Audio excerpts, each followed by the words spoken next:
Seragam lamaran Aurel Hermansyah dan Atta Halilintar sempat memancing kehebohan. Krisdayanti, ibu kandung Aurel, tak memakai baju sama dengan keluarga besar Anang Hermansyah. Ashanty buka suara terkait busana Krisdayanti di acara lamaran Aurel dan Atta Halilintar.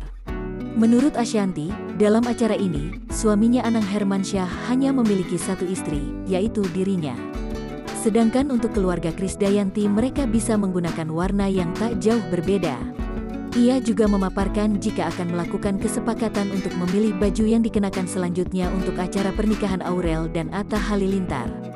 Kita harus sepakatan mau apa, karena memang sebenarnya Aurel kayak akad sama di syukuran bajunya nggak boleh sama-sama kita.